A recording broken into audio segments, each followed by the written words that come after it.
ગઈકાલે બનાસકાંઠાના ઉણ ગામ ખાતે જે ઘટના બની જેમાં ચૌધરી સમાજ અને રબારી સમાજના યુવાનો વચ્ચે જે ઘર્ષણ સર્જાયું, ગાડીઓમાં તોડફોડ થઈ, પથ્થરમારો થયા અને અરાજકતા ભરી સ્થિતિનું નિર્માણ થયું, તેના કારણે બનાસકાંઠા પોલીસ દોડતી થઈ હતી।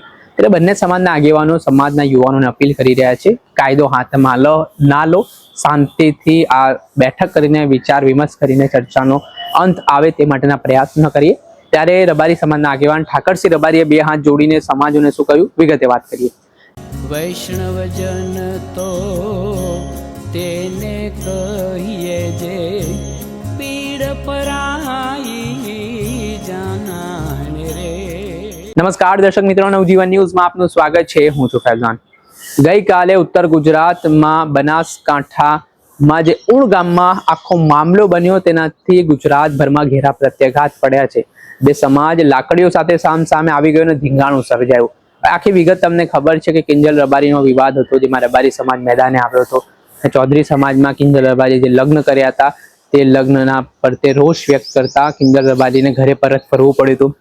જે બાદ ચૌધરી સમાજમાં પણ રોષ ભભૂકી ઉઠ્યો અને ચૌધરી સમાજના આગેવાનોએ નક્કી કર્યું કે આપણી દીકરી પણ રબારી સમાજમાં ગઈ છે તો તેને પરત લાવવામાં આવે।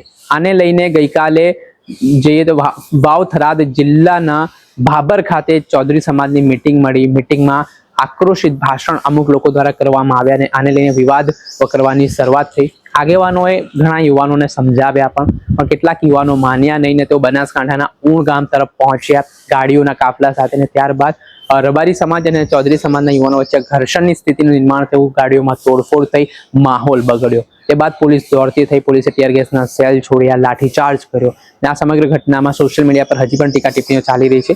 ત્યારે આ વચ્ચે રબારી સમાજના આગેવાન ઠાકરસિંહ રબારીએ બે હાથ જોડીને રામ રામ રબારી સમાજના, માલધારી સમાજના તમામ યુવાનોને તમારા ભાઈ તરીકે વિનંતી કરું છું કે ચૌધરી સમાજના આગેવાનો ખૂબ સારો રસ્તો નીકાળવા માટે હંમેશા લાગણીથી બધા આપણી સાથે હતા। કોઈ સમાજ ખરાબ હોતો નથી, 2-5 માણસોએ ઉશ્કેરણી કરી, પણ આપણે ચૌધરી સમાજ વિશે કે કોઈ સમાજ વિશે મહેરબાની કરીને ગ્રુપોમાં કોમેન્ટ ન કરવી, ક્યાંય કોમેન્ટ ન કરવી। ચૌધરીને રબારી સમાજ એ ભાઈચારાથી, ભાવનાથી રહેવાવાળો સમાજ છે। સમાજ વચ્ચે ક્યાંય સંઘર્ષ ન થાય એવી આપ સૌને વિનંતી। આપણે સાંભળ્યા હતા ઠાકરસિંહ રબારી। તેઓ સમગ્ર ઘટનાને લઈને કહી રહ્યા છે કે બંને સમાજના લોકોને શાંતિ જાળવવાની અપીલ છે।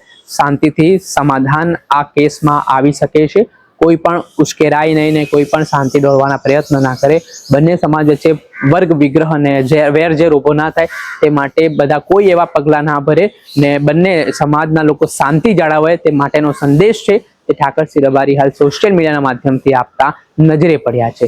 ત્યારે હવે શું થાય છે આગામી સમયમાં તે જોઈ રહ્યું। દર્શક મિત્રો, આવા જ વિડીયો જોવા માટે નવજીવન ન્યૂઝ જોતા રહો।